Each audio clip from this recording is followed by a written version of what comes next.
शास्त्री जी के राधा के विवाह के बारे में कुछ भी बताने से पहले प्रिया ने उनसे पूछा। शास्त्री जी, भगवान जब पृथ्वी पर जन्म लेते हैं तो तब क्या उनका किसी से भी विवाह करना धर्म के हिसाब से नैतिक माना जा सकता है? मेरा मतलब है कि वो अपने अवतार के रूप में ही सही, मगर होते तो भगवान ही है जो पहले से विवाहित है। जैसे राधा जी पृथ्वी पर आई तो उनका विवाह किसी और से हुआ और कृष्ण जी का किसी और से। ऐसा उन्होंने संभव ही क्यों होने दिया? तुम्हारे मन में इस बात को लेकर शंका होना वाजिब है। कृष्ण की 16,108 रानियां थीं, जिनमें से 16,000 कन्याओं को कृष्ण ने एक भूमासुर नाम के राक्षस से मुक्त करवाया था।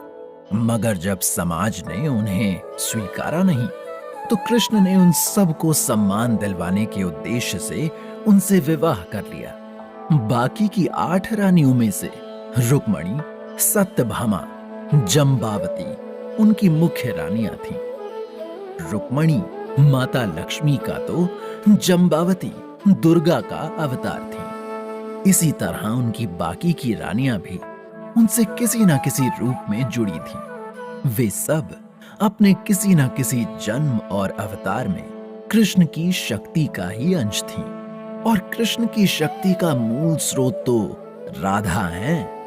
उनका इन सभी कन्याओं से विवाह भी कृष्ण की योजना का ही हिस्सा था, क्योंकि कृष्ण ने जिन बुराइयों का अंत करने के लिए पृथ्वी पर अवतार लिया था, उनके अंत के लिए इन सभी को किसी न किसी तरह से निमित्त बनना था। इसलिए मैं हमेशा से सबसे कहता हूं कि पूरी बात जाने बिना भगवान की लीला पर प्रश्न मत करो। जो जैसा दिखता है वैसा हमेशा होता नहीं। तो क्या जिसका राधा से विवाह हुआ था वो भी किसी रूप में कृष्ण का ही अवतार था?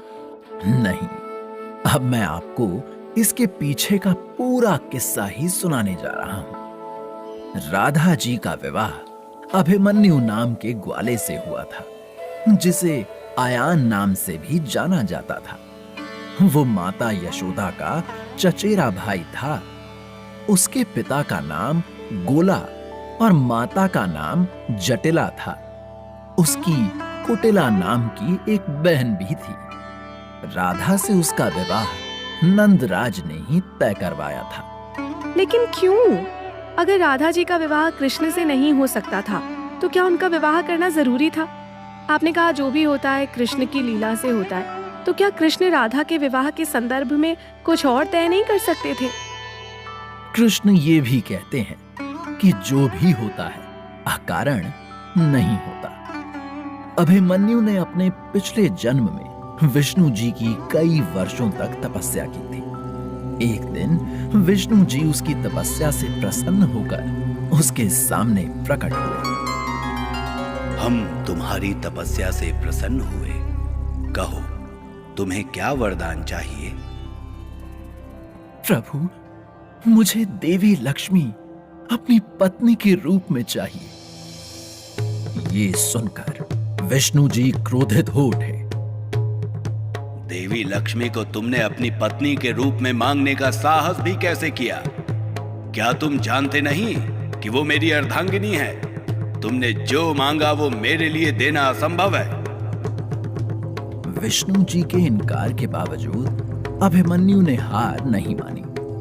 इस बार उसने पहले से भी कड़ी तपस्या की। उसने अपने आसपास अग्नि का एक घेरा बनाया और भूखे प्यासे रहकर दिन रात विष्णु जी की तपस्या करने लगा। इस बार विष्णु जी को उसे मनचाहा वरदान देना ही पड़ा। द्वापर युग में जब मैं कृष्ण के रूप में अवतार लूंगा, लक्ष्मी राधा के रूप में अवतार लेंगी और तब राधा तुम्हारी पत्नी बनेंगी। लेकिन तुम उस युग में जन्म से ही नपुंसक हो गए। तो इस कारण राधा का विवाह अभिमन्यु से हुआ। लेकिन यहां भी एक ट्विस्ट है। राधा का विवाह कभी अभिमन्यु से हुआ ही नहीं। राधा की छाया ने अभिमन्यु से विवाह किया, लेकिन वो भी असली अभिमन्यु नहीं था। राधा की छाया का विवाह कृष्ण की छाया से हुआ था। शास्त्री जी से सब सुनकर प्रिया का दिमाग घूम गया। उसने पूछा, आपके कहने का मतलब है कि राधा की छाया और कृष्ण की छाया के विवाह का भी कोई कारण था, और उनकी ये छाया थी कौन? वृंदा। एक बार कृष्ण के भक्त केदार के यहाँ हवन कुंड से लक्ष्मी जी उसकी पुत्री के रूप में प्रकट हुई, जिसे वृंदा नाम दिया गया। जब वो किशोर अवस्था में पहुंची तो उसने घर छोड़ दिया और जंगल में जाकर ब्रह्मा जी की तपस्या करने लगी। ब्रह्मा जी ने उसकी तपस्या से प्रसन्न होकर उसे एक वरदान मांगने को कहा। उसने हाथ जोड़कर कहा, सबसे पहले मेरा प्रणाम स्वीकार कीजिए प्रभु। मेरी बस एक ही इच्छा है, मुझे कृष्ण पति के रूप में चाहिए। तथास्तु, तुम जो चाहती हो वो तुम्हें मिलेगा। मगर पता नहीं ब्रह्मा जी के मन में क्या आया, उन्होंने वृंदा की पवित्रता की जांच करने का निर्णय लिया। इसके लिए उन्होंने धर्म को बुलाया और उससे कहा, तुम वृंदा के पास जाओ और हर तरह से उसे अपनी ओर आकर्षित करने की कोशिश करो। धर्म ने वैसा ही किया। पहले वो कुछ समय तक वृंदा का पीछा करता रहा। जहां भी वृंदा जाती वो वहां पहुंच जाता और उसे दूर से निहारता रहता। वृंदा को इस बात की खबर थी। कई बार उनकी नजरें भी एक दूसरे से मिली। फिर एक दिन धर्म वृंदा के पास गया और बोला, देवी, मुझे आपसे प्रेम हो गया है। हर क्षण मैं सिर्फ आपके बारे में सोचता रहता हूं। आपके बिना अब मुझे मेरे इस जीवन का भी कोई उद्देश्य नजर नहीं आता। क्षमा कीजिए राजन, मैं आपके प्रेम का प्रस्ताव स्वीकार नहीं कर सकती। मैं पहले से ही किसी को अपना पति मान चुकी हूँ। लेकिन अभी तक आपका विवाह उससे हुआ नहीं है। अगर आप मेरी जीवन संगिनी नहीं बन सकती तो क्या आप एक रात के लिए मेरा प्रेम स्वीकार करेंगे? एक रात के लिए ही सही, मैं आपको पाना चाहता हूं। ये सुनकर वृंदा क्रोध से भर उठी और उसने धर्म को श्राप देते हुए कहा, समय के साथ हर नए युग में तुम्हारा अस्तित्व समाप्त होता रहेगा। 3 बार दोहराकर वृंदा जैसे ही चौथी बार अपना श्राप दोहराने लगी तो उसे सूर्य देवता ने आकर रोक दिया। धर्म के समर्थन में ब्रह्मा, शिव, वायु, अग्नि, यम सहित और भी देवता आ खड़े हुए। उन्होंने वृंदा को धर्म के ऐसा करने की वजह भी बताई। तब स्वयं श्री कृष्ण भी वृंदा के पास आए और बोले, तुम्हारी कड़ी तपस्या के बदले मैं तुम्हें ब्रह्मा जी जितनी जीवन आयु प्रदान करता हूं और साथ ही तुम मेरे गोलोक में भी रह सकती हो। तो अब तुम धर्म को अपनी उम्र में से कुछ जीवन दान देकर उसे अपने श्राप से मुक्त कर दो। इस पर वृंदा ने हाथ जोड़कर कहा, प्रभु, मैंने 3 बार अपने श्राप को दोहराया और चौथी बार पूरा करने से पहले सूर्य देवता ने मुझे रोक दिया।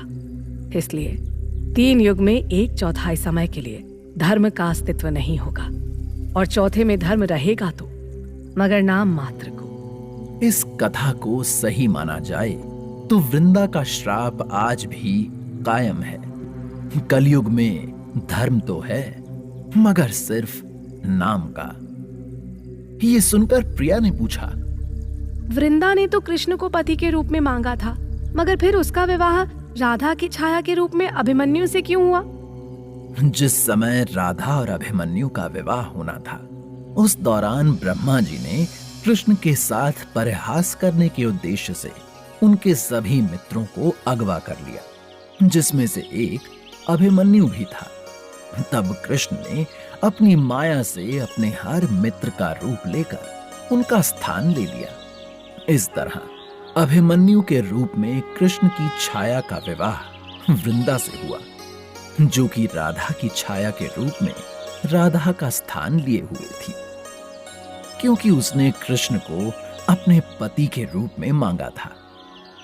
कृष्ण के मथुरा छोड़कर चले जाने के बाद वृंदा ही दुनिया के लिए राधा बनकर रहती थी, क्योंकि उस समय राधा विरह की अग्नि में जल रही थी। उनका सारा समय कालिंदी वन में कृष्ण के ध्यान में ही गुजरता था। ये सब सुनकर प्रिया आश्चर्यचकित रह गई और बोली, मैं बहुत समय से सुनती आ रही थी कि हर घटना के घटने का एक कारण होता है।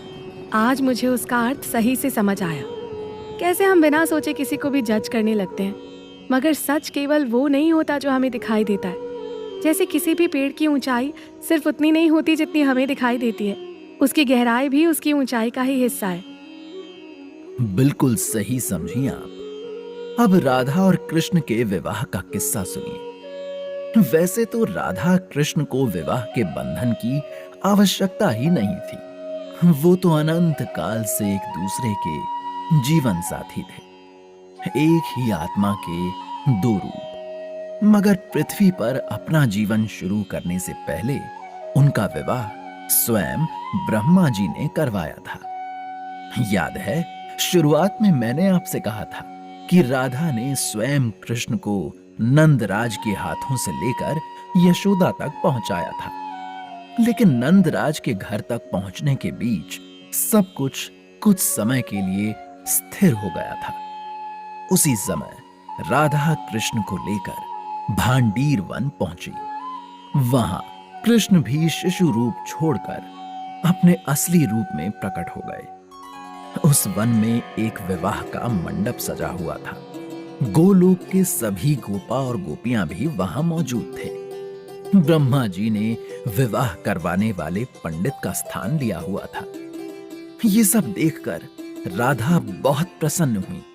उन्होंने कृष्ण से कहा, कृष्ण, जानते हो, इस पल की प्रतीक्षा मैं सदियों से कर रही थी।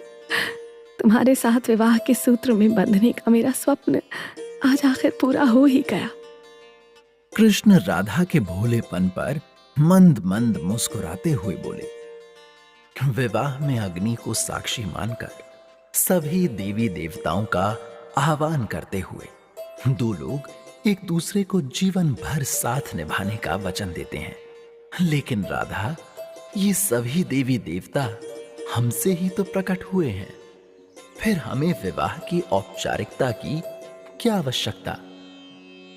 ये सब मैं जानती हूँ कृष्ण, जानती हूँ हमारे विवाह का कोई अर्थ नहीं। लेकिन जहाँ कोई अर्थ होता है वहाँ प्रेम भी कहाँ होता है। मैं भले ही तुम्हारी शक्ति हूँ, लेकिन तुम्हारी इस शक्ति की अपनी भी एक चेतना है जो तुम्हारे साथ विवाह की रस्में पूरी करना चाहती है। 7 फेरे लेकर तुमसे वचन लेना चाहती है और तुम्हें वचन देना चाहती है। जैसे तुम्हारी इच्छा राधे। तभी एक गोपी ने आकर राधा के सिर पर एक लाल चुनरी उड़ा दी। इसके बाद राधा और कृष्ण ने पारिजात के फूलों के हार एक दूसरे को पहनाए।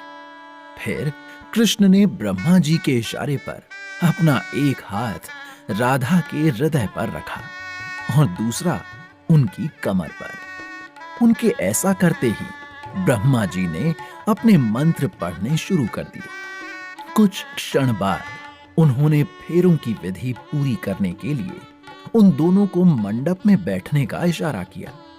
फिर लक्ष्मी जी ने जैसे ही उनका गठबंधन किया, वैसे ही ब्रह्मा जी ने फेरों के मंत्र पढ़ने शुरू कर दिए। मंत्र विधि पूरी होते ही राधा और कृष्ण ने अग्नि के 7 फेरे लिए। विवाह के पश्चात ब्रह्मा जी लौट गए और कृष्ण ने राधा से कहा, अब तो प्रसन्न हो राधे।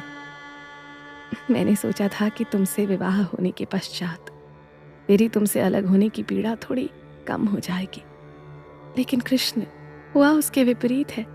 अब मेरा मन एक क्षण को भी तुमसे दूर नहीं होना चाहता।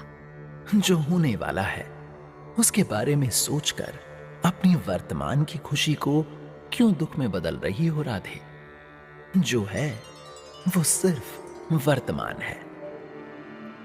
ये कहकर कृष्ण ने राधा को अपने हृदय से लगा लिया और पलक झपकते ही कृष्ण शिशु के रूप में राधा की गोद में थे। शास्त्री जी के चुप होते ही प्रिया बोली, शत शत प्रणाम है राधा कृष्ण के प्रेम को। लेकिन हर किसी के लिए इस प्रेम को समझ पाना आसान नहीं था।